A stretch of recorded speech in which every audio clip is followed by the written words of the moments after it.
there, I'm Rita Bearcat and welcome to my YouTube channel. If this is your first time joining, this is day 23 of 30 days of art challenges.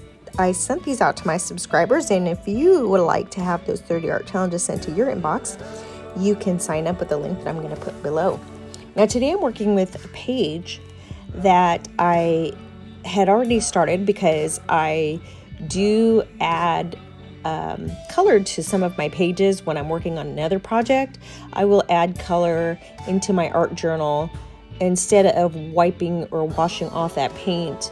I go ahead and finish using the paint that I have already out, especially if it's acrylic, and I wipe it on in my journal. And I also the glitter that you're seeing in the background was also left over from another project, and I just wiped it on top of the color that I already had. So right when I'm going to start this project, this particular page, I already have color on the page, I already have glitter on the page, so it already has this fun kind of party confetti atmosphere going on. And that's a good way, especially if you don't have a lot of time to create. That's a good way to do things. When you're doing one thing, start kind of working on another. And then that way, those days when you don't have a whole lot of time, you can just work on a page that you've already started, which is what I'm doing today. And this particular page, I did that white blob right there is gesso, because I've got, I wanted to do a face on there, and always with a face, I always want to have, I don't want to start with a purple base. I want to start with a white base so that the colors that I put on there are true, and that the purplish pinkish background is not going to have an influence on the color of the face. And I want to, do it the way that I want to do it, and I want to decide what the colors are and not let the piece decide for me. Now, if I'm doing something that's abstract, then it doesn't really matter. But when you're talking about skin tones, it's good to have a nice light base to start from so that you get those true skin tones going. So I'm adding some fluid acrylic, and I am mixing some watercolors in there as well. And I do a little bit of both because these pages are canvas. So the notes, when I was painting the notes on there, because it wasn't primed, it wasn't gessoed or anything like that, there was a little bit of texture going on because there's texture in the canvas, and so I had to go over it a few times. But that's okay, because because I was using watercolor. Now, had I used acrylic on the canvas, it wouldn't have been a big deal, but that's what I had in front of me, and that's what I was using. So just something to keep note of. And so on top of what I'm doing is layers. So I have the gesso, then I had to let that dry. Then I'm adding like a base color, and then I will go in and add details and so forth.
And don't be afraid to use the paper towel to pick up some color, or even to go back and change and add some different layers of color.